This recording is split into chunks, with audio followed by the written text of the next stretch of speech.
This film festival is Mammoth.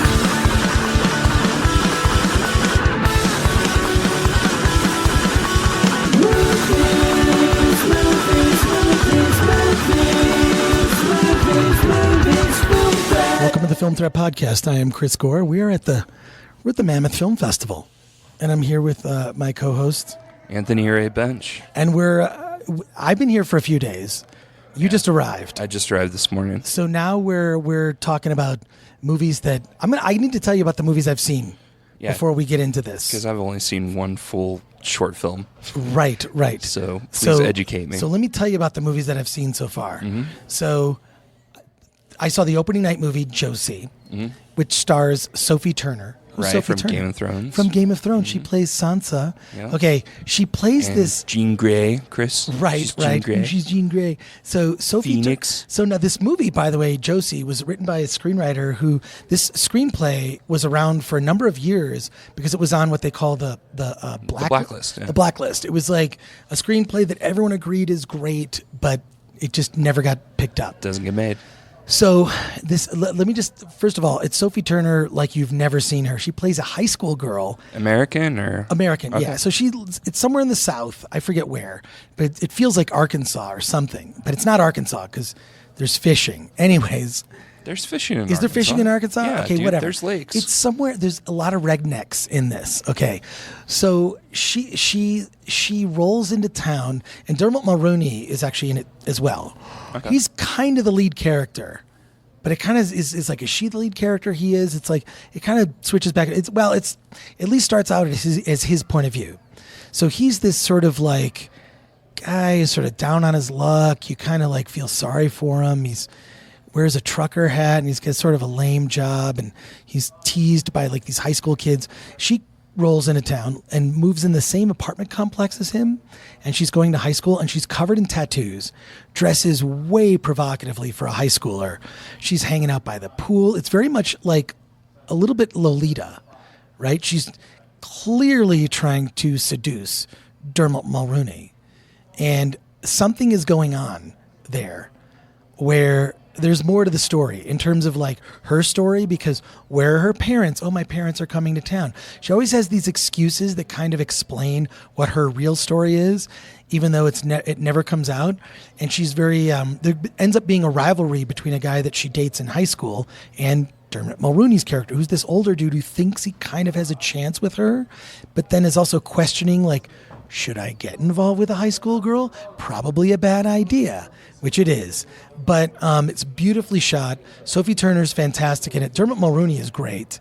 And so the performances are incredible. And the script, here's what's the worst part. I can't tell you about the best part of this movie. Well, which is like you can tell me off the air. I'll tell you off the air, but it's like the last 20 minutes are like so incredible. So it's like this setup of like, this is really weird. What's going on? Like there's some sort of strange thing. And like Dermot Mulroney has these pet turtles that he treasures. And there's like more and more of a rivalry with him and the high school kid that ends up. So, but the last third of the movie is so good. It's one of the best endings to a movie I think I've seen this year, because it's totally unexpected. Like the audience gasps at the end of the film. Like it's shocking. First of all, I shouldn't tell you. The movie actually comes out in March. Theatrically, it's going to get a limited theatrical. So it comes out in March, but it premiered here at the festival. And a bunch of the filmmakers were there, the director and writer and producers, but none of the cast. But wow, this movie, like the ending, this is what sucks is whatever you do not read about the ending of this movie, Josie. Go out of your way to not read anything about the ending of this film, because it's and the thing is I'm really good at guessing, like, they're setting up this, so this happens, and blah, blah, blah. And that's what's going to happen. Like I didn't see it coming at all. So it's a shock ending. Don't let anyone tell you what it is. It's set up beautifully. And it's also, I actually think this movie could end up being like a franchise. It could be, it's the setup of more stories with this same character. It sucks. I really can't tell you much more about it, except that was the opening night film and it was a great choice. Yeah, like I was all in for you spoiling it for me, and now I don't want you to spoil it for me, so don't. You but now actually you're do not- probably going to spoil it for I am me not because going that's to. kind No, of no, a no. jerk you are. No. I will You're a not jerk. do like off. You're mean. Look, off of this podcast, I shouldn't. Yeah. Like at some point, you'll get to see it, and it's like it's so worth it to not know. But I kind of feel like everyone's gonna review it in the same way that I just did, of like, oh, that ending. Because if you say what the ending And is, that's going to overhype. it ruins, and it's going to overhype, and you're going to go, it wasn't that good of an ending. It was to me, because see, this is the beauty of coming to a film festival like this, is you're seeing movies in their virgin form, many of them. You know, like I didn't see a poster for the movie Josie. I knew who was in it, but that was pretty much it. And then the description, the sort of log line description, it's always, for film festivals, I think by design, very vague. Yeah. It's vague. So, and we should mention, this is the inaugural Mammoth Film Festival. This is the number one. Now, but you're well familiar with Mammoth. Yeah. I've been around this area for like the last 15 years of my life. Except you didn't know where the movie theater was. No, I knew where the movie theater was. Okay. Well, you should mention. Last time I was here, the movies playing were The Hobbit and Django Unchained. It's been a while since I've been here. But yeah, like as a teenager, I would always drive down here with my friends and spend some time. But didn't you teach like snowboarding or something? Not here. Right. And I was a beginner's instructor at Kirkwood. Oh, that's pretty cool. So on the way here, on the 5-hour drive out here, you passed by, and I'm sure you saw it, the Western Film Museum. Okay, yeah. I stopped by. Did you? Dude, I could have stayed there for a whole day. Really? Oh, I want to come I've back. I've always wanted to go. Okay, I want to come back. I want to get a hotel, spend the night, and go there for 2 days in a row. It's only $5 to check it out. $5 is the recommended, contribution.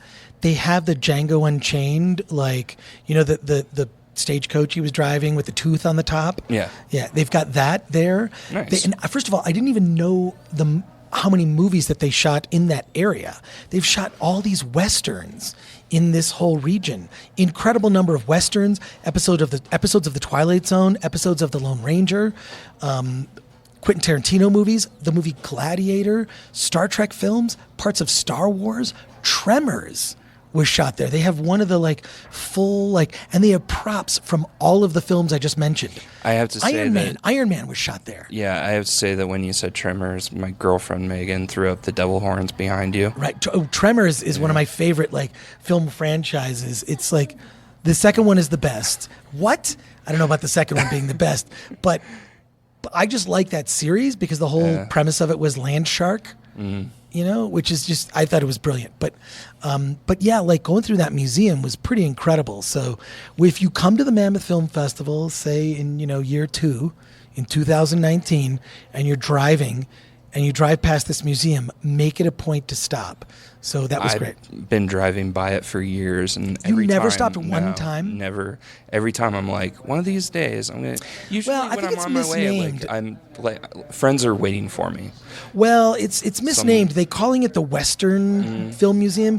Yeah, there are westerns that were shot in that area, but better than that, they're all these other genre films, and Iron Man, there were scenes from the first Iron Man that were shot there. The scene where Robert Downey Jr. sort of stands in front of this giant explosion behind him. Yeah, it doubles for Afghanistan. Yeah, that's, exactly. Doubles for Afghanistan. So they have, people donated props, scripts. I mean, I was going nuts. My movie nerd brain was exploding as I was going through this museum. Yeah. So I took so many photos, and I'm like, I can't bombard my feed with these photos. That's really cool that you checked it out, because I kind of thought that maybe it would be like one of those kind of lame road stops. It's not lame. Where you it is walk not. That's what I thought too. Yeah. That's what I thought too. I thought this is going to be lame. It's going to be whatever. We'll go in for 5 minutes. We'll check it out.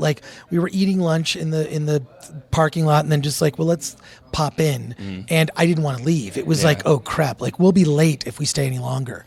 So yeah, it was great. Okay, so back to Mammoth. So this is the first year of their festival, and I think it's fun. I think the one thing I would say, I have only one note. Okay. I have one note coming back. They got to have free drinks. You can't have a film festival without a liquor sponsor. Yeah. You cannot. You just cannot. So, first of all, I got to thank Theo and Tanner and the whole team here. Theo Dumont, who helped get me here and is putting his. You're staying at his house.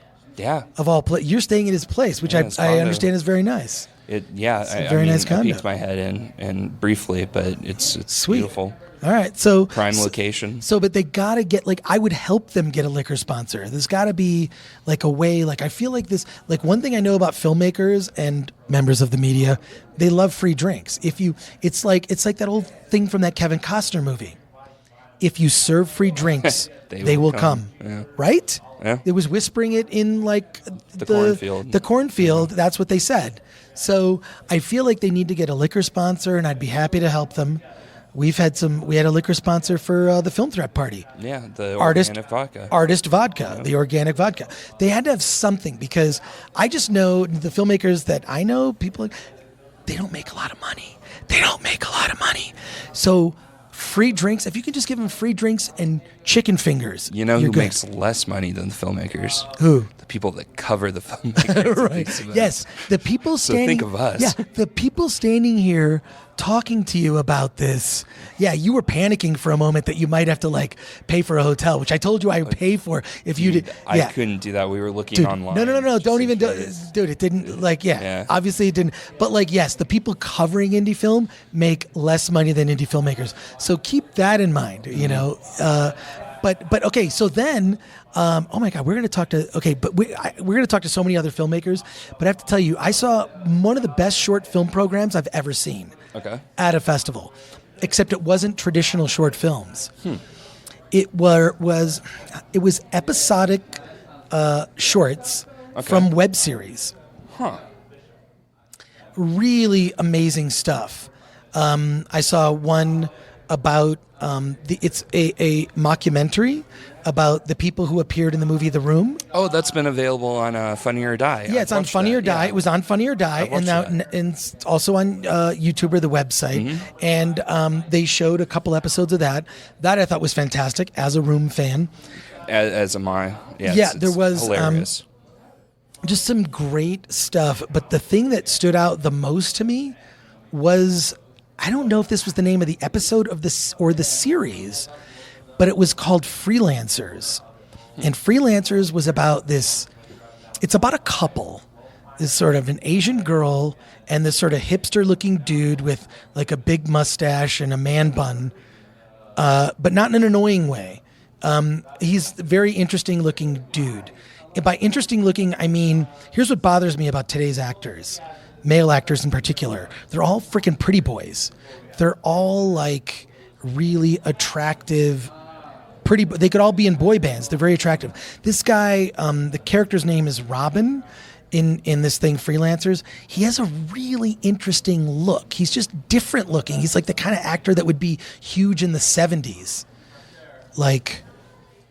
I'm having a hard time picturing this with your description. So I'll have to find a picture of him. So they live in New York, and they do they're directing music videos, but they're also making money on the side, filming bar mitzvahs and weddings, and it's kind of sad. But they have both of them have this production company together, and they have aspirations to do bigger things when it comes to their filmmaking.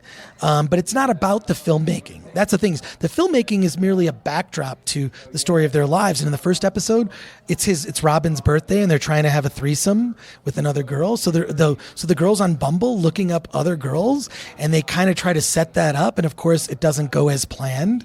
In another episode, they're sort of end up being, unbeknownst to them, kind of competing with another music video director who's this artist who's a complete pretentious douche.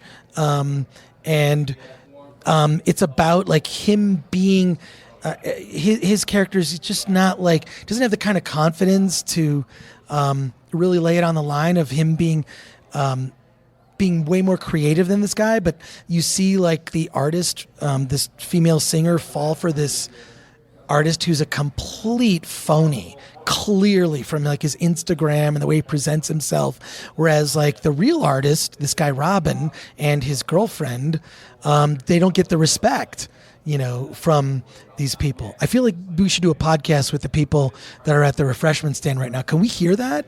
Do you think we'll hear that in the I don't know. Anyways, if we can hear it on the podcast, we should like give them what we should we name the refreshment podcast? I don't know. Anyways, so we're going to talk to some.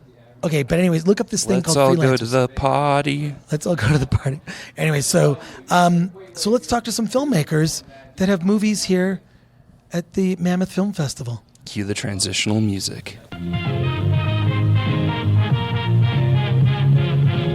All right, here we are on the red carpet, and we just ran into Jason Honeycutt. Mm-hmm. Tell us about your film here playing at the Mammoth Film Festival. Yeah, my film is it's called Supermom. It's about a girl who believes her mom is an actual superhero. In real life, she's a firefighter.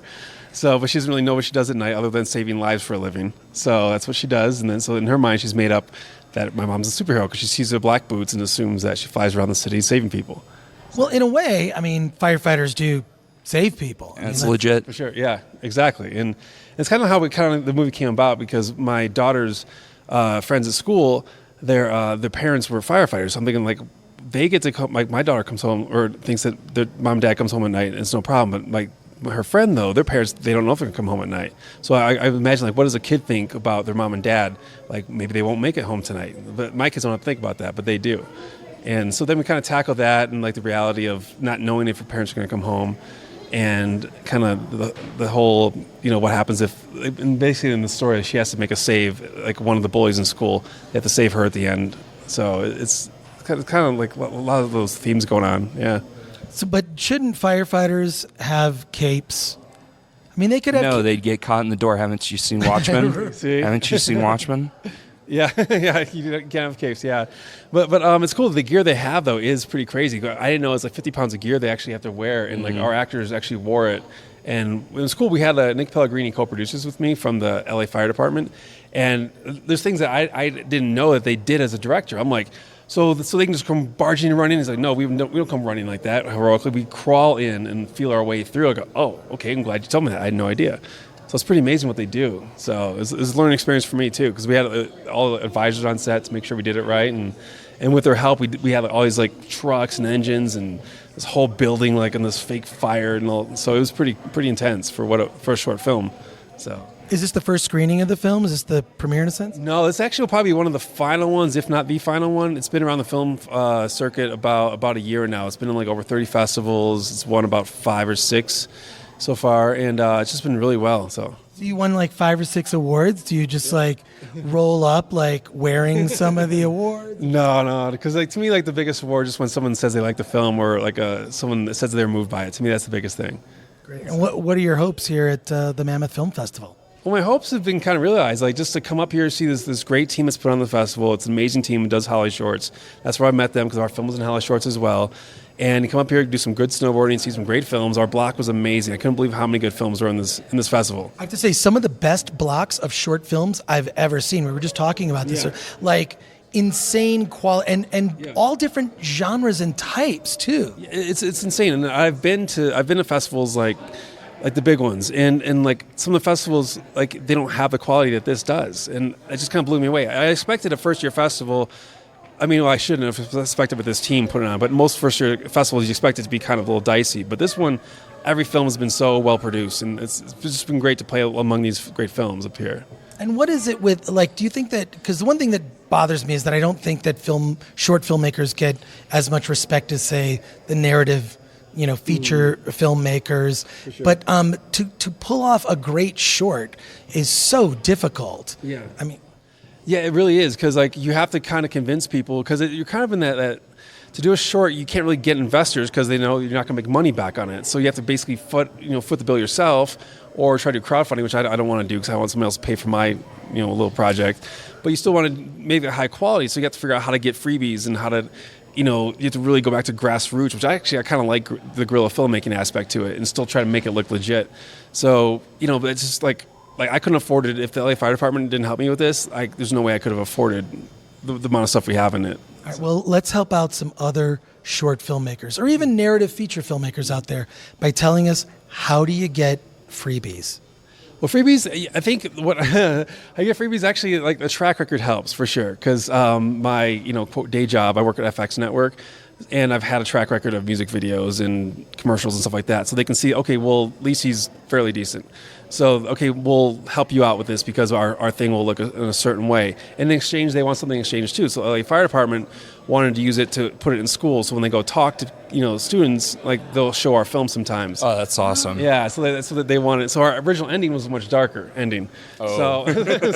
So to make it happen, we kind of like they kind of spun it where they want to put like, okay, make sure we know she gets out alive. I'm like, well, she might not get out alive, and she's like, no, she gotta get out alive. I'm like, okay, we'll make sure they know. So If Supermom dies in this movie, Supermom could come back in Justice League, which would be the sequel to Supermom. as long as Zack Snyder's not directing it, it'd be great. So Thanks a lot for talking to us. Oh my God, it was so great. Thanks so much. It was a pleasure. Hi, so I'm here with Randall Whittinghill. Yep. And he's the director of 0-0. 00. And can you tell us what 00 is about? Yeah, it's about two things. It's about two people who are at the bottom of their lives, pretty much. They're both at zero. Okay. They start at zero. And about a young girl, like 12, 13, who thinks she's dying. And she discovers through the process of the film that she's not dying. That she's actually just dealing with becoming a woman. And the male part is played by this man named Antonio Di Charity, and he's like a down and out washout, moving out, hasn't paid his bills.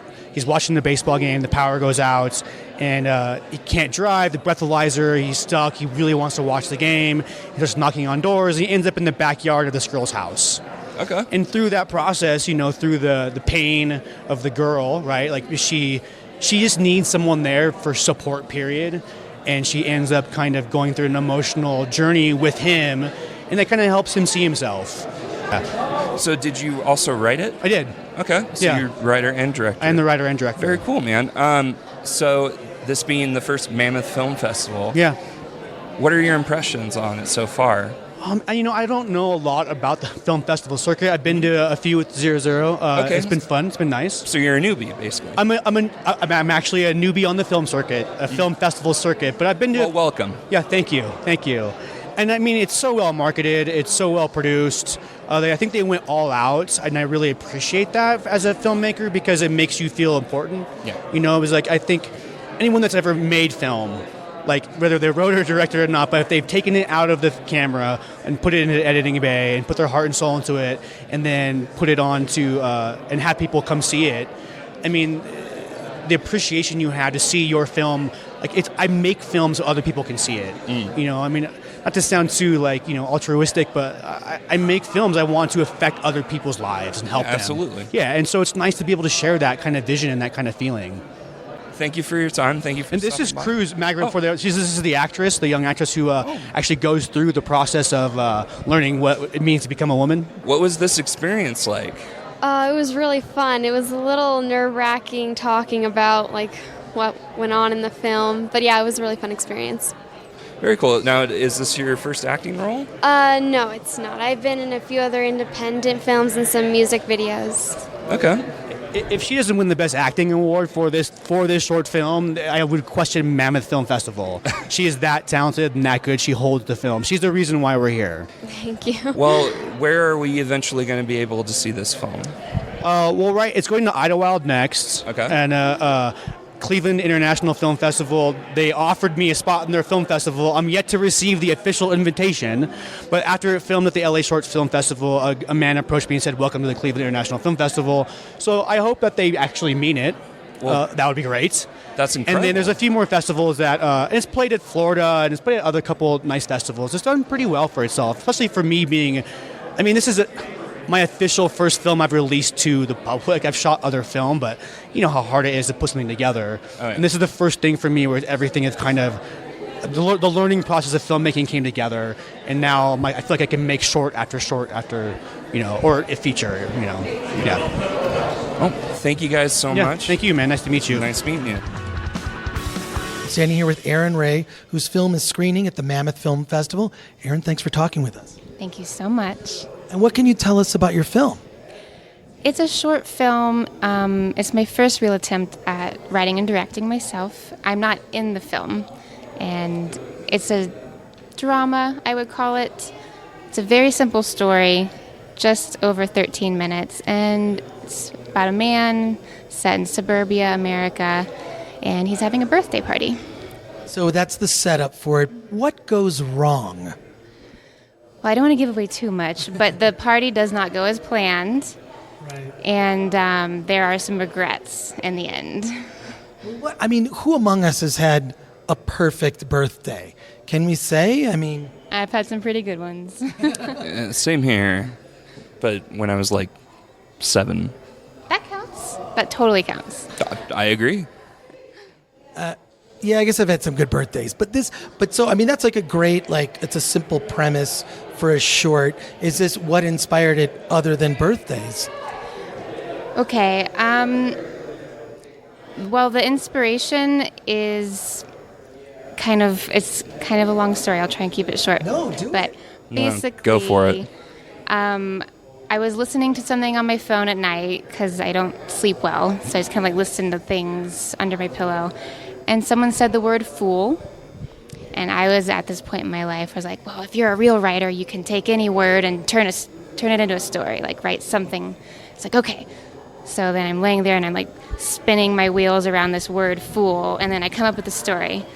And I'm like, can't stop thinking about it. So I'm like, okay, I'm just going to wake up and like write a first draft. So it's like at 3 a.m, I'm writing a first draft, and then I can go to sleep.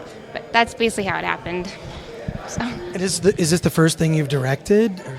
I've done a couple other small things. I think it was so early on. I was just doing it for fun. I didn't have like, a vision really, but this is like me really trying to pull something off. So I'm really happy with it. And what attracted you to directing? I've started with acting, so I am an actor. And I also like the idea of diversifying my skill set, because one day I might get into a car crash and lose my face or something, and like, I don't know. So I just want to be able to do more than one thing, have a few tricks up my sleeve, and I'm a creative, I guess. And so writing was next after acting. And then I thought, well, I wrote it, might as well direct it. So, yeah. But also having the perspective of an actor also gives you some insight into directing in terms of being able to work with the actors that are in front of your camera. Yes, actually, that's really fun for me. The first 2 little things I tried before, I was just excited to be doing anything. But this time I was really focused on working with the actors. It's like I want to make sure I'm in there with them in the trenches and getting them to the places I want them to be. So that was a really fun exercise for me. Now, you said you split your time between Seattle and Los Angeles. Eventually, do you plan to make it out to LA? I only say this because I think we could use some more female directors in Hollywood. They're in short supply. And writers. And writers, so they're in short supply. So I feel like you should come out here and come out to Los Angeles. Well, I've been in LA for over 10 years, and Seattle is my new stomping ground, actually. So I'm way more comfortable in LA, and I'm just kind of broadening my horizons, which is why I've done a little bit of work in Seattle now, and I love it up there. But I keep coming back down to LA. It's where most of my friends and, people are, so. What's it like to have your film screen here at Mammoth? It's awesome. I love this group. It's kind of like a family vibe. It's really tight-knit. I was lucky enough to premiere this short at Holly Shorts last summer. And this was the second festival I submitted to. I'm not submitting it to a bunch. I'm just being really picky, just a handful, So hopefully it gets into a few more. But I'm really happy it's here. And I think it'll be a great launching pad for the next one. And I have one last question. Your closest friend from when you were a kid, closest friend that you've loved forever and stayed in touch with, is about to direct their first film. What's the one piece of advice you tell that person? This is what I tell a lot of people. Hire people better than you. I love that. Especially for someone newish like me. Mm-hmm. If I'm the one that's most experienced on set, there's something wrong on that set. Like I need to surround myself with people that can elevate me and hopefully collaborate with. Thanks for talking to us. Thanks so much. Thank you.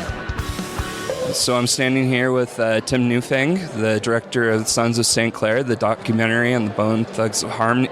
I'm sorry. No worries, man. No worries. I'm a little flabbergasted. All good, brother. The documentary on Bone Thugs is. I'm sorry, I can't get this right. It's the air. Bone Thugs in Harmony. Yeah. Bone Thugs in Harmony. Yeah. Yes, I got it right that time. Tell us about the movie, man. Like, what was it like working with them and bringing this project to the Mammoth Film Festival? Yeah, thank you. Yeah, the name of the film is Sons of St. Clair. It's a featured documentary, and we're calling it A Bone Thugs in Harmony story. It's not necessarily the biographical piece of all 5 of the guys. It's more of a focused story about 2 of the members, Crazy Bone and Busy Bone. And what they did is they, for the first time in their storied history, separated themselves from the group and recorded a duet record, and that's called New Waves. And so this is really more of a focused story about those 2 guys and their journey to record this record, New Waves. And then also it's a story about, them growing and evolving as men, as artists, and really the evolution of their sound. They're older now, they're in their 40s, and they have families and children, and have been in the business for a very long time. So they're not necessarily the sound that they had in the 90s that everyone's so familiar with, and they really wanted to challenge themselves with this record. And so this is sort of a peek into their world and telling that story of their journey with that. So in kind of a way, they're trying to reinvent themselves.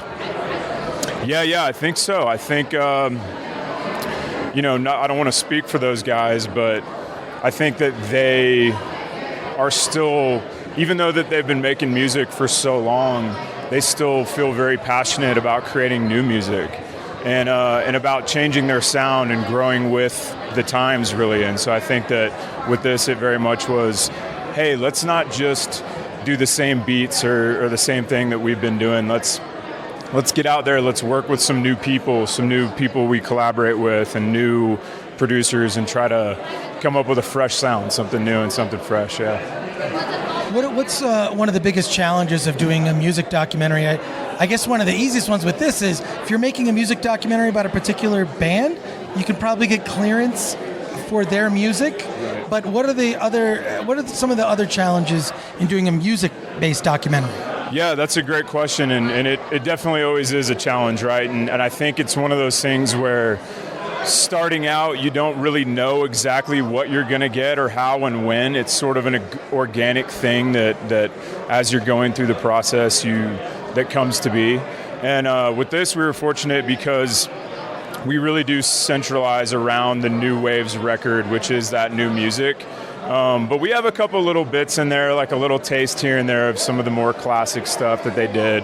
By no means are we showing a whole lot of it, but it definitely has it gives you a little taste of just reminding you of some of their hits and some of their bigger tracks. How did this project come together? Oh boy, I don't know if you guys have enough time for that one. It's a digital recorder. We have time. Okay, yeah. No, it came together. It was an idea that my partner on the film, Tanner Beard, and I had several years ago. How cool would it be to tell their story? They're icons, they're legends, they've been in the game for so long. And they're private guys, They haven't done a whole lot of content like this. And so we set out wanting to do that, met a gentleman, Romeo Antonio, he's co-EP on Sons of St. Clair, who was their musical MD for a while, several years ago. He introduced us to Steve Lobel and Thomas Dielder, who are the other EPs on this film. Steve is their manager. He's been their manager since 1995. And so we met with those guys, and I wrote a treatment and pitched them the idea, and Crazy and Busy saw it, and they loved it, and next thing you knew, we fired the cameras up, and we were off and running, man. You make it sound so easy. Trust me, it has not been easy. Yeah. I'm trying to be concise about it, but with anything, it's been demanding and challenging, and at the same time very rewarding and very fun. And I'm excited for people to finally see it tonight. Well, I know we caught you just before you're about to go on the red carpet. Yeah. But the last thing, if you could tell us, what are your hopes for the film tonight in Mammoth? My hope tonight is just that people enjoy it, and yeah, it's for the fans. Okay. Thanks for talking to us. All right, we're here with the filmmakers of Black Lightning, Tobias' Revenge. Did I say that right? I said that right. Okay. Just want to make sure. It is a mouthful. And speaking of mouthfuls, your guys' names, I think you guys might want to say. Fernando Marrero. Yeah. And I'm Austin Uku. I knew I was going to botch that. I knew it so much. You almost had it before we started recording. I did not trust myself. But yeah, tell us about Black Lightning. Black Lightning is a DC comic, independent short, fan film, phenomenal, obscure character. We just wanted to bring light, to the character. And, Austin right here, he's one of the arch nemesis, one of the, supervillains in the film. I played, henchman, understudy, underling or whatever have you in the organization, but he was a phenomenal supervillain. Yeah, so one of the things about the film, it's a complete story, and it tells you a lot about the background of the character, and still tells a complete story action-wise and everything. So Black Lightning is he's a character with growing popularity nowadays in the in mainstream comics. Yeah, he just got the CW show. Yeah, so he's surging right now. But when we started the project, he was a little-known character. And so we got a chance to, me personally, I'm a comic fan, but I didn't know too much about the history of Black Lightning. So it was really educational to go through that. And then just it's really exciting for all of us to see, like, with the energy that's coming behind the character right now. Oh, yeah. Well, I mean, I know it's hard to believe, but Anthony and I are huge nerds. Oh, yeah. So we all are at heart. Yeah. but we love fan films. So, like, how was it? Did you have any issues with DC, or are you just like, we're just going to do this? There's nothing stopping you from making a fan film. Yeah, and that's the thing. We weren't going to try and make any money off it, so we just wanted to make a good product, and to us as actors just to kind of do our craft. For the love of the craft. And we're huge fans, and we're nerds as well. Yeah, and so it was like killing two birds with one stone, just to get the opportunity to play a superhero, but also to get the chance to do some really good work, and that was great for all of us involved. So what drove you to the character of Black Lightning? Because he is kind of, previously he was a more obscure character. Now with the CW show, he is gaining more popularity, but it is kind of an odd choice. Yeah, I'm also a producer on the show, or on the short, and the writer, director, and star of the film, Troy Skinner, him and James Black put together the story, and that was one of the reasons why they chose that character, is the fact that he was little known and there wasn't all kinds of background and history. And so they did the research. They were able to kind of look into the character and see and create a story that was believable, exciting, and still fresh to a lot of people who aren't familiar with the character. And people could relate to it, and we were able to bring a lot of life to the story, to the characters individually. But as actors, it's also a great showpiece for yourselves and for your own work.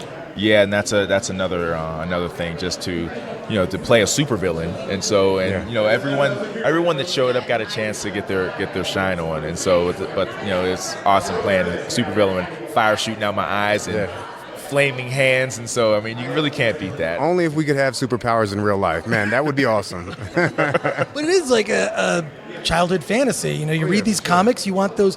We want to fly, we want to have an adamantium skeletal system or whatever have you. You want to have super strength, be like the Incredible Hulk, Wolverine, or whatever, But yeah, and it's just when you said that, it had me thinking back to when we started the choreography for it. And so when you get a chance to see the film, you'll see there's some really intricate, intense choreography from a lot of different people happening simultaneously. And so prior to that, we're at the park doing this this intricate little dance, and it's like without the added special effects and VFX, and there's a lot of VFX in it. For a short film, there's a tremendous amount of work on the back end that had to be done. And so we did the practice, then we got on set, and then we're doing the same thing, and so we're just doing it on blind faith. All right, and then when we see the finished product with all the splash and pizzazz put on it, with the score behind it and the special effects and the color, and it's just amazing. So it's a huge accomplishment. And, when the time the credits roll, just a sense of pride just kind of rolls over you.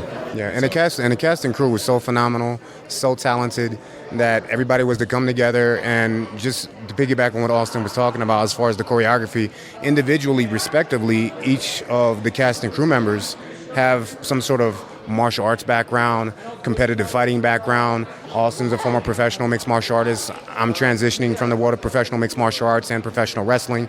And, just we were able to just take our talents from our previous lives, our previous, experiences, and just, again, we just wanted to make it, relatable. We wanted to, make it, authentic in the fight choreography and the scenes, and just give it so much life. And it was awesome. It turned out phenomenal. Now, I got to ask, it's exciting that it's here at the Mammoth Film Festival, but I'm dying to see it. If I missed it, is there any way to catch it online? Will you guys be putting it on the internet, or? Well, right now we're on. We got accepted to Cannes, so the short film. Going to France, baby. May. Yeah, so that was congratulations. That was a huge bit of news we got not too long ago. So, as of right now, you can look on blacklightningfanfilm.com for any other updates as far as whenever we are going to make it available again for viewing. Yeah. So I'm already there. Thank you. Thank you so much for talking to us. My pleasure. Thank you very much. Well, I'm standing here with the filmmakers behind the short Jack and Jill, which the dramatic shorts just got out, and people were blown away. I mean, in particular, talking about your short film, I'm here with Melissa and Nikhil from the film, and tell me about what it's like to screen here and the reaction to the film. I heard people are blown away. The screen and the sound was amazing, so I think that really helped with the tonal aspect of the film. Watching the reaction to the men's faces as I just shrank in my seats was great, because I was just watching everybody's reaction, because for me as a creator and an artist, that's what we do. We want to create an effect. But I was like, I don't know. These films in this block are so incredible. I don't think it's that incredible. And then, I don't know. Nikhil, No, it's amazing to be in good company of other films, because it just it raises the bar of how people are looking at the movies and how deeply they're considering what's going on. But it was pretty awesome, because our film is about two badass chicks, and Melissa's character, Jack, especially, takes names in the movie, and it was great to see people's response to that. So, also, interestingly, you had an interesting thing that happened at a panel. So you were at a panel, and it was something I like to do on a panel. I do this thing I like to call the Chair of Destiny. You come up. I sat in the Chair of Destiny. Yes, I absolutely did. But you had, which you probably maybe can't even talk about on the podcast. You pitched a film that had everyone on the panel got the attention of everyone on the panel. There's some certain challenges with this movie, and you had, I think, the entire room riveted. Thank God. I'm so glad to hear that. Well, hopefully everyone will be hearing about Bridge to Alta Vista very soon. It's based off of a novel written by Jerry Thompson, and it's an incredible adventure love story that takes place across continents, across time periods, and is just like the old school action films of the 70s and 80s that we all love, that are just good stories, well told, with drama, with love, with action, with intrigue, with mystery, that just give you a little something of everything that you love, wrapped up in a beautiful Costa Rican jungle package. So it was an incredible opportunity to get to pitch that film, and also just to sit in front of some of the big heads of the industry and get them to smile. And the short is really sort of a pathway to the new movie. Can you tell us about that, Melissa? Absolutely. Well, first of all, thank you for being such an amazing host for the panel, because you really made that happen for Nikhil and I. So thank you. And the pathway. For the reason why we did Jack and Jill, we had an opportunity to work with an amazing DP. He shoots Orange is the New Black. So obviously Ludovic Litti. And so we had that opportunity. We had another amazing actress in the film, Ellen Holman. She was on Spartacus. So we just had an amazing story that Nikhil had written back in college, and then touching on what's happening right now in the political climate with women being in the military, being allowed on the front lines as of 2015. I guess I'm totally giving away the end. But you're talking about the pathway, really, from how you get from a short film to a feature. And I think one of the ways is to get to festivals, is to get to sit in that chair of destiny, to get to meet you guys. And how do you get to festivals? You make short films. Good short films. Yeah. Good short films, and see if you really want to collaborate with that team, because if you can't stand them in that short period of time, do you really want to be working with them for a few months? And then also you can you want to be working with your friends, and we've cobbled together an incredible team behind the camera and in front of the camera. Based on what I've heard, I can't wait to see the short and the feature. I know. I can't wait is to see you at another film festival years from now, where you might remember me. You might. I'm always going to remember you. Yes. Yeah. We absolutely will remember you. We are hopefully developing Jack and Jill into a feature right now as well. In addition to that. Yes. Wow. Yes. Got a lot of projects, but as you know, you just got to have a lot of things in the fire, because you never know what's going to pop at a given moment or what chair of destiny you'll get to sit in. Right. Either that, or you can, as a fallback, make a Marvel movie. Oh, yeah, I remember I'll be a superhero. I met Spike Lee when I was a kid. I went to a talk of his, and I was a huge Spike Lee fan. I was 10 years old, and I go up to Spike, and I'm like, Mr. Lee, I love your films. He's like, well, what do you want to be, some sort of filmmaker when you grow up? And I said, yes. And he's like, yeah, you're probably going to direct Star Wars 13 or something like that. And then just walked away. And I was so hurt, but now I'm thinking, they actually probably will make Star Wars 13. Only 4 more movies. Yeah, right. If I can hang on long enough. Yeah. Thanks for talking to us about that. Thank you. We're here with Mike Manning, the director and co-writer of the film Nano. Tell us about Nano, man. It's a short film, sci-fi proof of concept that I want to sell to a Netflix or a Hulu or Amazon type channel. It's 15 minutes. It's set in a not too distant future where nanotechnology is as prevalent as cell phone usage. In fact, you can actually manipulate the nanos in your body to change your hair color, your eye color, and then tracking and health biometric data monitoring and that kind of stuff. But the actual plot of the film revolves around a government mandate so that the government can actually kind of manipulate and track you, and kind of the larger repercussions of what that means. Dude, you're giving it all away, Mike. You gotta know to leave a little bit for us to see. Sorry. But no, it's fine. But what's so funny is that I'm looking at your postcard. Yeah, it's very erotic. It's very it's kind of sexy. It's kind of cool. But it totally caught my eye. Mm-hmm. But not because of the sexy part. Uh-huh. It's because I thought it said Lando. And I guess I don't know. It's because the Han Solo movie trailer came out, and I'm looking at this and going, and I'm going to the bathroom. I stop. I'm like, Lando. Oh, did you see it? You saw them? We've been peppering them around town. No, I just exactly what I. But that's why it caught my eye. But it wasn't the sex. That's all I'm saying. Is it was the word, because I thought it said Lando. All right, that's what a big nerd I am. Yeah. But Lando's had plenty of sex, I'm sure. Yeah, Lando would have. Honestly, I think Lando should be getting his own movie, not Han Solo. I agree with you. I agree. We know everything about Han Solo. Yeah. We don't know anything about Lando. Yeah, exactly. Mystery. You know? Agree. Be a lot better. 100% agree. So there's got to be a lot of challenges with making a short science fiction, especially I'm going to guess on a low budget. So in terms of the special effects, how were you able to pull that off? How many favors did you pull? Spent a lot of money, actually. Visual effects ended up kind of bottlenecking and taking over a year to do. But we had a great visual effects supervisor. I actually did a lot of visual effects myself. Oh wow! Yeah, not some of the cooler, crazy ones, but enough kind of easier comp designs I can get through. But that was the real kind of hurdle, obviously. And it's interesting. I'm curious when you're going to pitch your Lando movie to Lucasfilm.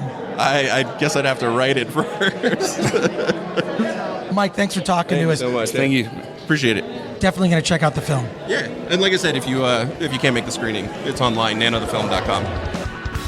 All right. Well, I'm standing here with another filmmaker from Mammoth Film Festival. Tell us your name and what's the film about. Hi guys, my name is Mehrdad Sarlak, and I'm the executive producer and one of the co-stars of Madaran, the movie, which is a short film based on a true story that happened in Iran in 2014 about a mother who's given the opportunity to end or spare her son's killer at his execution. Oh my God, you said that so well. It's like I'm already intrigued, and now I need to see it. But now this is a kind of credit you don't really hear that often: an actor and a producer, right, or executive producer. Right. So what brought you to the project? Well, so I'm originally from Iran, and our amazing writer-director Raika Zehtabchi, who's a young female filmmaker, is also Persian. And we didn't know each other before this project, but we're both very tied to our heritage, and I keep tabs on what's going on in the homeland. Check news articles, read news articles and stories, and I saw this news article, and simultaneously she saw it too. And so we both independently had started working on this project. I was developing the feature, she was writing the short, and she actually contacted my agent to cast me in the film. And when she did, I said, I called her back and I said, so I have some weird information for you. I'd love to be a part of this project, but I'm also I'm wanting to work on the feature. And she said, I want to do the feature too. And so we came together and realized we had identical filmmaking sensibilities about how we wanted to make it, how we wanted to shoot it. And so we did the short kind of as a proof of concept for the feature, which we'll work on in a few years. So you are working on the feature version? We're not working on it right now. Raika's tied up with some other incredible projects. Some great opportunities came her way. She's working on this documentary in India called The Pad Project, which will be coming out soon. And I'm actually working on some other projects too. So I grew up in Michigan, and one of the largest populations of people outside the Middle East are in Michigan. A lot of people don't know that. Right. So I grew up, I had friends who were from Iran, I had friends who were Persian, they were just, they're just around whatever. So what are some of the most common misconceptions that people have about people from Iran? Yeah, you hit the nail on the head. We talk about ignorance is prevalent everywhere in the world, right? And I think one of the things that's amazing about filmmaking is you get your message out and you kind of it's educational, right? So I mean, when we show this film, the number one reaction that we get from people, they're touched, they're amazed, they're blown away. They all say it's very powerful, it's very touching. But they had no idea that, for example, in Iran, under constitutional law, and this is a part of Sharia law, right? There's a not four-letter, but literally, but metaphorically, a four-letter word in America. People think Sharia law just means beheading people, and that's a person's individual interpretation of it, but that's not what the law says. And so one of the things in Sharia law that it allows is for the victim's mother in a standard murder case to show up at the execution and show clemency. So here in America, the president and the governor hold that power. Well, in Iran, it's the average citizen. It's the mother or the family of the victim.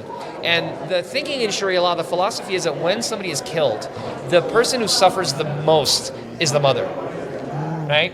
Secondarily, the father. But the mother is nobody disputes it. Hey, look, she carried that person for 9 months and raised that person. So when an individual dies, the mother's suffering is the highest. And so in Sharia law, it holds this tenet that if the mother can find it in her heart to forgive, right? This is actually a fundamental tenet of Islam, is forgiveness and clemency. If the mother can forgive, then every other law, individual and person, must bow down to that. There is no law higher than a mother's loss. That is law in Iran, and nobody knows that. You show that, and people. Well, now the listeners of the Film Threat podcast know that. There you go, and all the amazing people that have come out and supported our film, and I appreciate you guys, asking that question. I took this film to Iran. I was back home last November or December, and actually showed it to some people there, and I was shocked that they loved it. They were blown away by the film, and the reason I was shocked is, I really thought they would say, yeah, we get it. We live here, this is normal for us. But they loved it, and they actually begged me. They said, you have to make the feature, and you have to make it here in Iran. And so Raika Zehtabchi, our director, writer, and I have talked about this numerous times. Our original plan was to make that here because really what we want to do is educate Americans, right? Iranians know this story. Americans don't know. And so we wanted to do it here as an educational tool. But now, we've got the people back home saying, no, you have to make it here. This film belongs back home. So that's one of the things that she and I are discussing over the next couple of years as we kind of formulate our plan, because we do want to make the feature. But, where do we shoot it? How do we shoot it? Is it here? Is it there?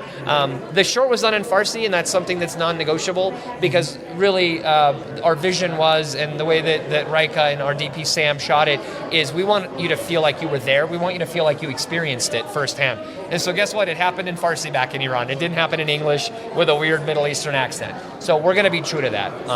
But yeah, it's really all about education, eliminating ignorance, and teaching people that, hey, other people think differently, and you might actually learn something from the way they do it. Congratulations on the short and good luck on the feature. I'm going to guess, this is my prediction. I said it first, and we're recording this. Your film is going to get nominated for Best Foreign Language Feature at the Oscars. You're going to be at the Oscars, and when you get up to accept the award, you're going to thank, don't say my name, Film Threat. Say thank you to Film Threat. Thank you to Film Threat in advance for making this amazing prediction, and God bless you. God bless you too. From your mouth to God's ears. I hope so. Thank you so much. Congratulations. And I'm standing here with the filmmaker. Wait, I'm sorry. We just Sanjay F. Sharma is how would I go by? I met so many people this week. You know what? This is the one thing. Mammoth, I have one other suggestion. We got to have names on these. I agree. Names on the badges. Yes. Seriously. Yes, Okay, I agree. Even no. little pictures aren't, See, I wish little we had pictures, names. I wish we wore badges in real life because I'm so bad at names. Right. But Sanjay, you had one of the best shorts from what I've heard. That's the buzz. I'm telling you what the buzz is for the sci-fi shorts. Tell us about the film. So it's a sci-fi horror that tells the story of a former cop turned pickpocket who gets hired to track down a child that's been stolen by couriers. Couriers are these future smugglers who steal children and they sell them to the alien overlords who've basically turned Earth into a planetary ghetto. And so it's got over 100 VFX, awesome cast and crew. Doug Jones plays a star Oh my God, role. Doug Jones, who's in the Oscar-nominated Shape of Water. Exactly. We've got Ron Roget, who played had a bit part in Stranger Things, and Douglas Tate, who's another creature performer, whom is going to be in Hellboy 3. DP was Brad Shield, who did second unit DP work on Spider-Man: Homecoming, Wolverine, Avengers. Yeah, so it looks great, and I made it. I worked hard in grading to make it as close to film as possible. For me, that's still the staple. Our effects, we've got over 100 VFX, but I also did practical effects. So built the model, built the creature, which was designed by George Duchel, who's, he did Batman versus Superman. He did the Doomsday design. He did his most, I think, the Na'vi in Avatar is probably his most famous design, most recognizable design.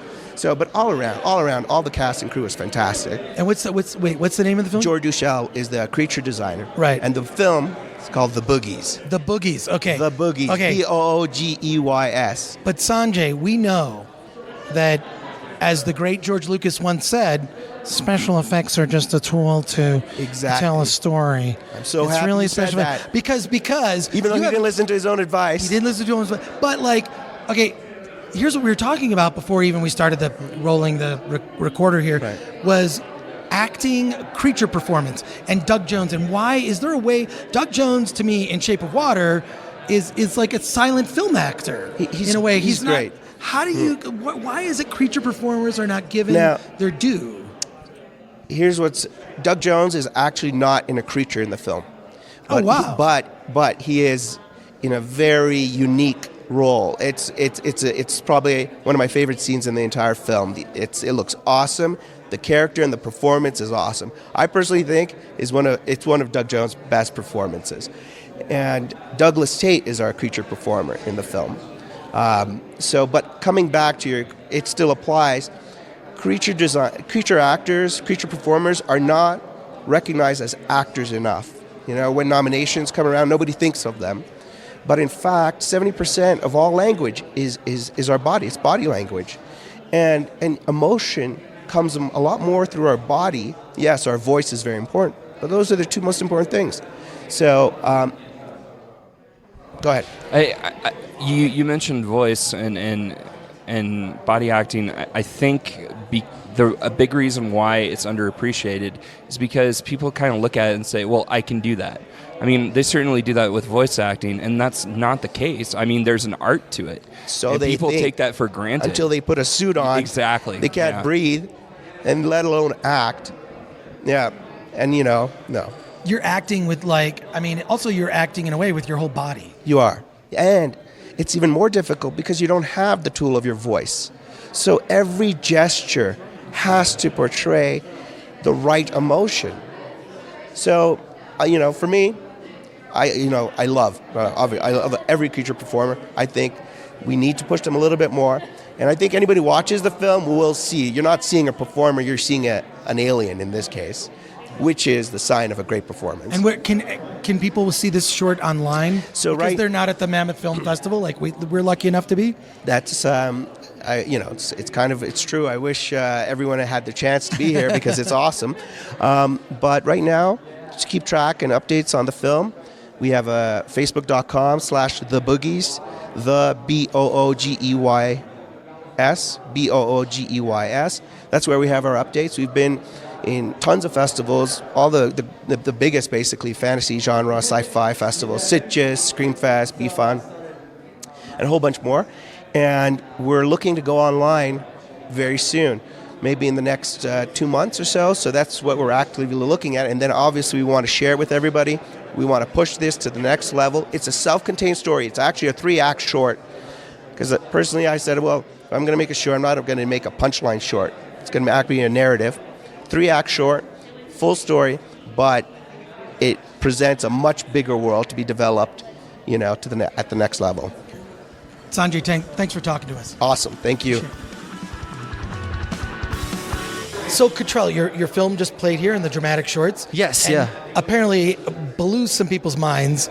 What's it like to screen here at Mammoth and to get that kind of reaction? Funny story.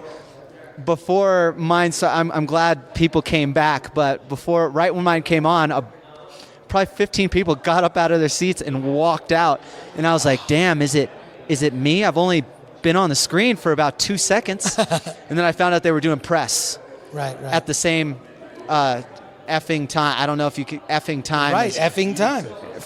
Same fucking time as mine. Thank you, but it worked out because everybody came back in, and it was very humbling. Yeah. And then, tell us about the film. Yeah, so my film is called Grimshaw. I wrote it. I produced it with a bunch of amazing people that I respect as artists. I was the lead actor, and then and so you did like 9 jobs on the movie. Yeah, I wrote, produced, and lead actor, and then I had an amazing friend who's an incredible actor direct it, and I had a great co-star and stuff like that. Yeah. Cool. So in terms of the festival circuit, you're at the end of the tour, you're beginning touring, like how's that going? Yeah, so a little backstory. We got accepted into this festival on a picture lock, but we weren't fully like color corrected and we weren't fully, so we just locked everything January 12th. So this is the premiere. This is pretty much the premiere. I screened once at Soho House in West Hollywood. Shout out to Peroni for sponsoring our screening. I really appreciate it. It's my favorite beer. It really is. That's my favorite beer also. I love it. Italian beer. Yeah. Very light. That is, if it's in a lineup of beer that I can choose, Peroni is. I'm not saying this because I'm saying it's also a beer of choice. Yeah, no, I really appreciate it. But yeah, so this is the first festival that we've done so far. I'm super excited to be here. They've done for a first year festival, they've done an amazing job. And you have a full-on posse. Like I saw you have a whole group with you of people supporting you here. How important is that to have everyone everyone supporting you in the release of your film? Seeing it at a festival. It's I'm super grateful. And just a little bit of backstory on that. These are my dear friends who I've known for years. My girlfriend became a producer on it.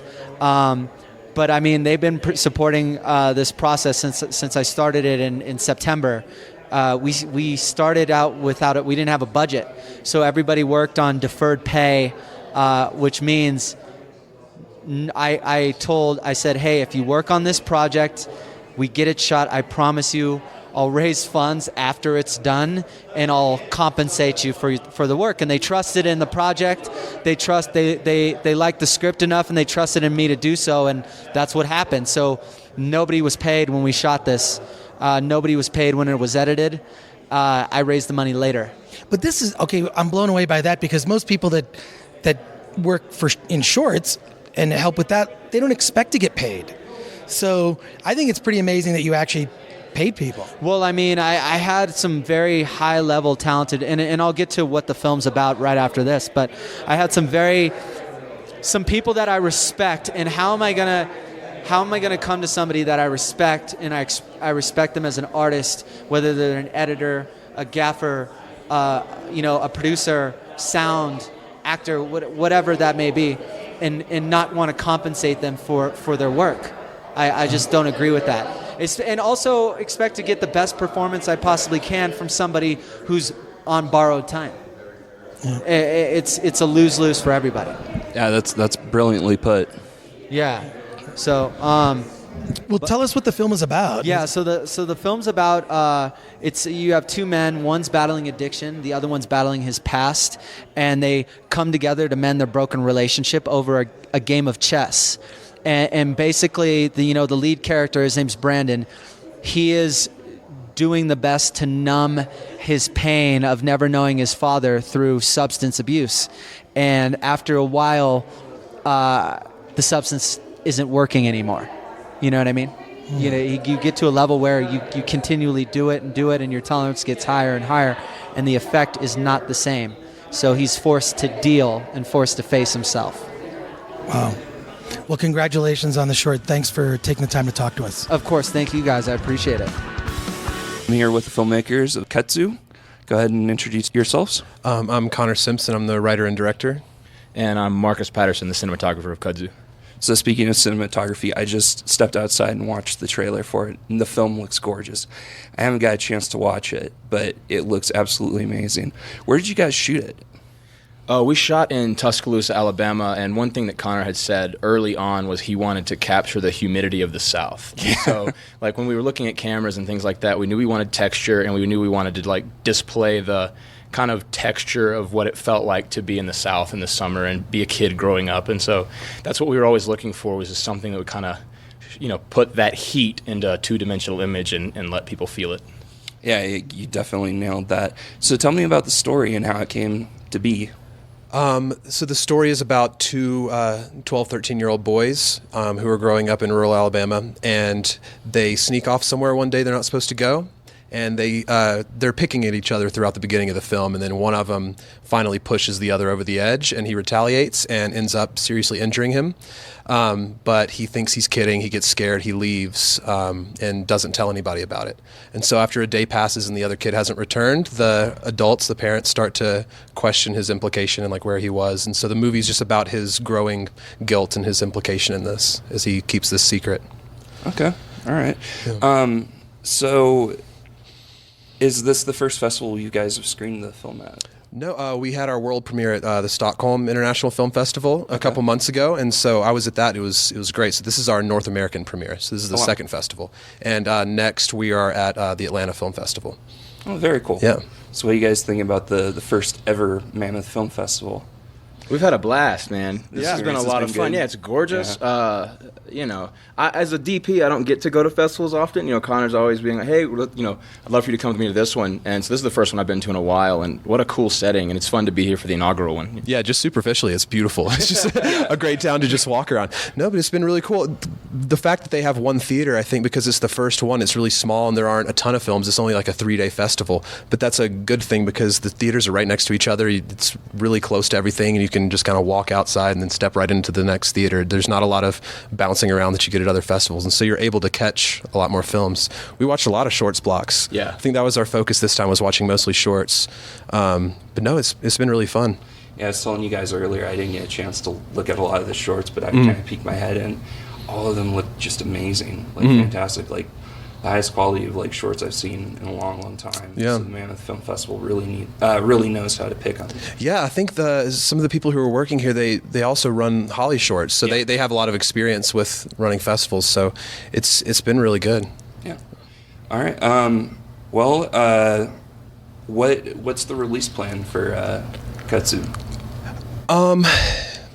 Well, what happened with our last film is it actually got picked up for distribution through Film School Shorts, and so they distributed on PBS, and that was after we premiered at CineQuest a couple years ago. And so if something like that happens, then we'll go that route and they'll handle the release. But if not, we'll probably just try to do some kind of like short of the week or Vimeo premiere if we can do that, and release it online after we finish this round. So probably sometime later this year, we'll put it online. Okay, is there like a website people can check it out? Yeah, all of our stuff that we've worked on together, we've been working together for years, and so most of our projects overlap. But my website is ConnorSimpson.com, just CONNOR Simpson.com, and Mark has his. Yeah, MarcusPattersonDP.com. Kudzu won't be up, but you can check the trailer out. But we're also going back into production this April on our next film.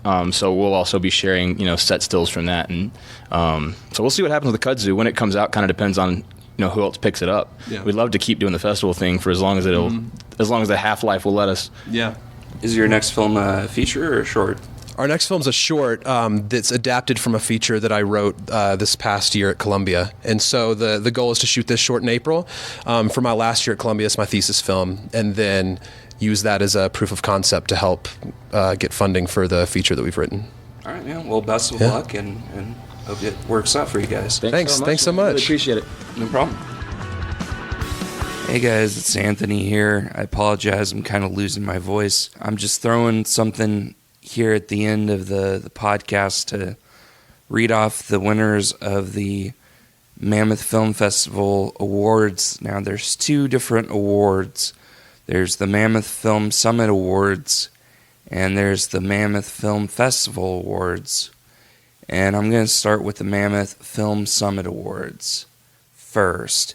Winning the award in Achievement in Filmmaking for short films is Exit Strategy, directed by Travis Bible. Winning the award in Achievement in Filmmaking for feature is Oxalis, directed by Brian Gottlieb. Taking home the award for Achievement in Filmmaking and Acting is Ryan Rotman for the film The Long Walk Home, and the Achievement in Filmmaking Acting Award goes to Michael Angarano for the film Sundogs. The Achievement in Filmmaking Award for Writing goes to Anthony Ragnan II for his work in the film Josie. The Director Award goes to Frederick Cipoletti for the film Desolate.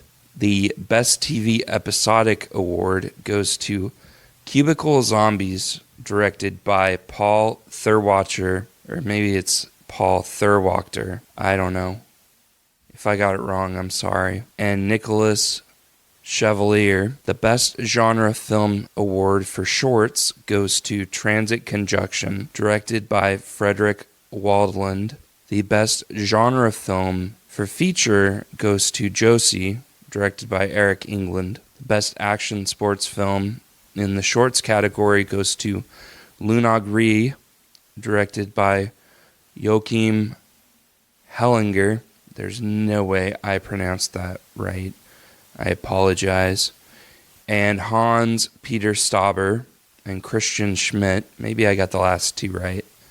And the Best Action Sports Film in the Features category goes to Coming to My Senses, directed by Dominic Gill. Lastly, for the Mammoth Film Summit Awards, the winner for Achievement in Virtual Reality goes to The Great, directed by Roy Kimhai. Now for the Mammoth Film Festival Awards, the Best Documentary Film in the Shorts category goes to Before the Bridge, directed by Lewis Wilcox. The award for Best Documentary Film in Features goes to Sons of St. Clair, directed by Tim Newfang. That's the Bone Thugs and Harmony documentary.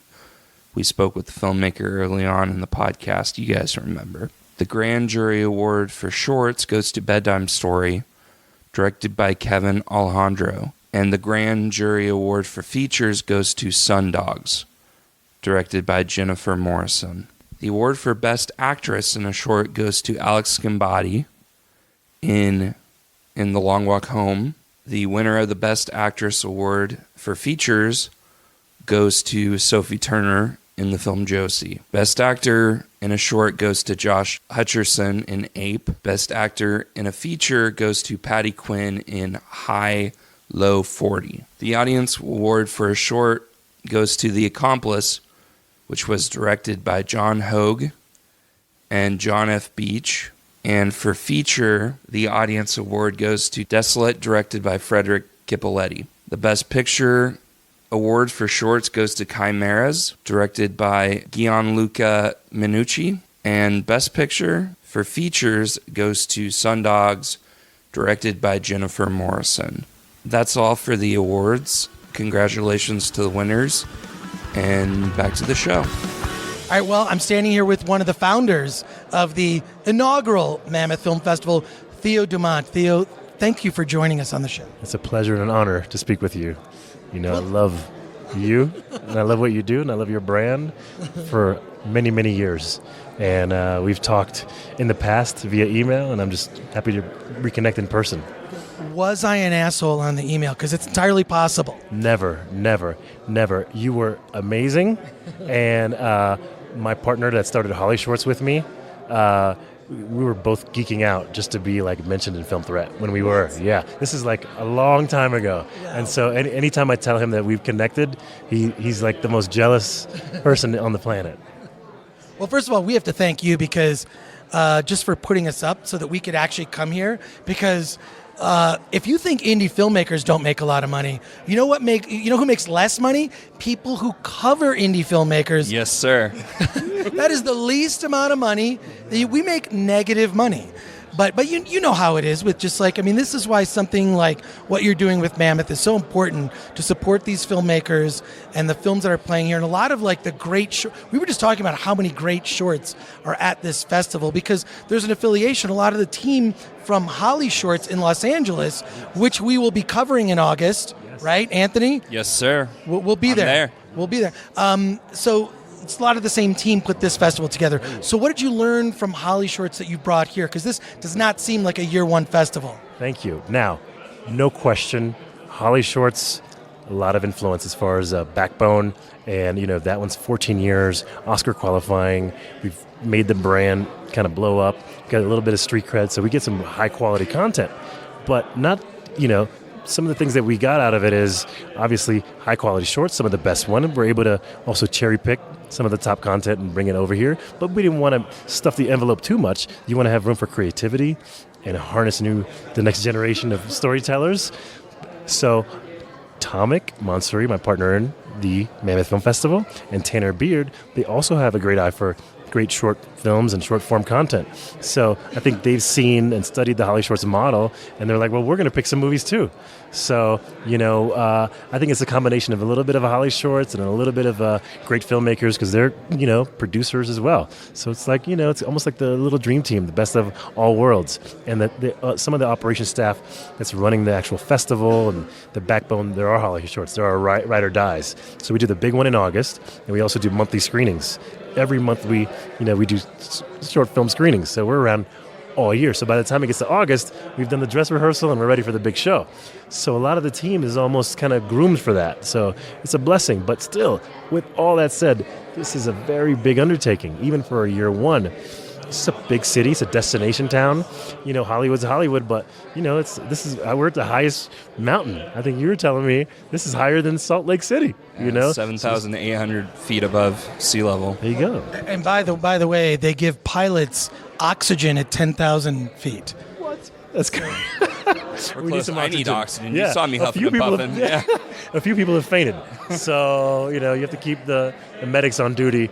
But, you know, it's epic, man. You know, I toured the world with Tanner Beard, who is one of our partners in the Mammoth Film Festival. He executive produced like the last 3 or 4 Terrence Malick films. So he's been to every film festival from Venice to Toronto to Cannes to Sundance and smaller festivals in Oklahoma and different towns and Austin, South by Southwest. And he kind of cherry-picked different things that he loved about them and his different experiences. And he had this dream one day. He came out of the Toronto Film Festival and told me, look, man, I love Holly Shorts. We screen his... during our monthly screenings, we screened 6 Bullets to Hell, which is a Western that he did years ago. And he had this feeling, he's like, I want to launch a festival. And I looked at him and I'm like, you know what? Let's not have this conversation, man. This is crazy. And he looked at me with this insane, passionate voice and muscle. Tanner's about 6'5", 6'6", 260, and he's like, I want to do a festival. And I thought to myself, I'm like, this guy came, from Texas, and he's made these films with Terrence Malick. He's been to every festival in the world. I felt confidently that he had the chops to potentially pull this idea off. And I think the Mammoth, there used to be an old Mammoth Film Festival that stopped running maybe 5 or 6 years ago, and that was Tanner's first festival. And since that, he had a nostalgic feeling. He's like, I want to recreate the magic and do it. And then we set off on this mission 2 years ago, and here we are now. How many years ago? We started this idea at least 2 years ago at the Toronto Film Festival. For sure. I got to say, like, out of the gate, the branding, the fact that it's a vacation destination, I mean, that already puts you way ahead of so many festivals. Because a lot of, like, as a filmmaker, you're looking, well, what do I submit to? I want to submit to a festival. I want to go to that place, right? Like, there's so much to do here. Just restaurants, nightlife.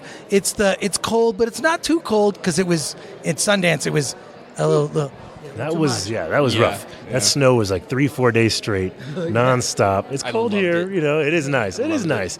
I don't know, man. It's like you said. It's a little bit of something for everyone. Tonight's the Sons of St. Clair world premiere, and one of the executive producers told me, "Look, man, Crazy Bone wants to get on these snowmobiles, and so we're renting them out. I rented them out 2 days ago. If I would have rented them out today, they'd be sold out. So you can snowmobile, you can snowboard, you can ski. There's hot springs, which I just found out about. Like you said, the restaurants are awesome. An awesome brewery tour. The brewery tour. There's a new brewery. One of the after parties tonight is at this brewery place, and it's like, are you kidding me? Like a little bit of something for everyone. You want to go hiking tomorrow? As today or tomorrow, there's like a hiking club, which is right down the street here by the Vons. The community comes together and they go on these epic long hikes. They're like, wear your layers, sunblock, and it's like, are you kidding me? I brought my family up from LA, and they're having a good time. They're doing their own little schedule. They'll check out a few movies. They'll get a little spa treatment. Maybe do some snowboarding, and it's epic. And what's interesting is there's some people organically that have come to Mammoth for all their lives since they were children, and there's people like me. I've never even been here until Tanner had this idea, and now I'm addicted, and I'll spread the word to everybody, not just for the festival, but for the town, like you said. It's a lot of people don't know. It's 5 hours outside of Los Angeles, and there's snow. I mean, it is one of the advantages of living in California is you kind of have all, everything. Snow, beach, all that. So desert, lots of desert. But I got to say, the selection of movies here, oh my God, like from Josie, the opening night film, to the collection of shorts, to last night, the big film was Desolate, which we didn't talk about. Desolate. This movie is it's like a modern Western that is dark. I mean, there are bad people in this thing, and just the tone was so spot on. Like the performances.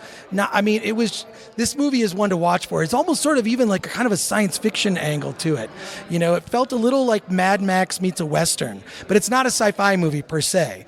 But it had that kind of feel, like that vibe. I mean, that screening was insane. I just wonder how people are going to react to that, because that film is just so intense. We're just lucky to kind of strike gold on the first one. You know what I'm saying? I remember just when we did Holly Shorts, our first year festival in this rinky-dinky nightclub, some pretty rough shorts. Actually, no, what am I talking about? That was the third year. The first year, we were in this theater, which will remain nameless, and we just put up some sheet and a projection, and it is pretty embarrassing for a real filmmaker.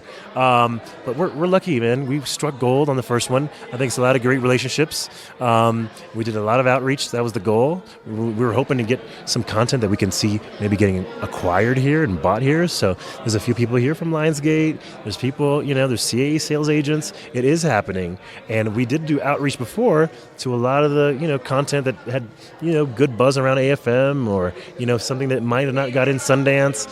Some of those other festivals, it's tough to get in everywhere. Yeah, I mean, there has to be other choices for filmmakers. It can't all be about these key festivals. There have to be other ones out there that give filmmakers an opportunity. Yes, sir. That's the hope. That's the goal. We want to be that platform where there's an alternate place to showcase. It's a sweet spot. It's right after Sundance, right before Berlin, timed, Oscar season too, and we like it, and then I told my partners this is their first go around in this endeavor, even though they've produced movies, which is kind of similar, but this is intense with the live, event execution, the pre-planning. It's different. I told them you take a couple of weeks off, and guess what happens? Right back to the drawing board. Sponsorship, call for entries, getting the content. And it's crazy, but it's in my DNA, and also Daniel Soul, who co-founded Holly Shorts with me, and Nicole Castro, who's one of the managers here. It's in our DNA, man. It's weird, but it's a labor of love. It's kind of like what you said with independent film, right? It's like not a lot of money, unless you can strike gold. But until then, it's anytime someone tells me I want to start a festival, I'm like, man, good luck, good luck. I don't know if you want to have this conversation. It's tough. But it's okay. So one of the great things you guys did in this big area that's near the gondola, a lot of restaurants and shops, the Village. There's this giant 3D sign that just says #MammothFF, but it's huge, and I see people taking photos. First of all, it was hard for me to take a photo of it because people were constantly in front of it taking pictures.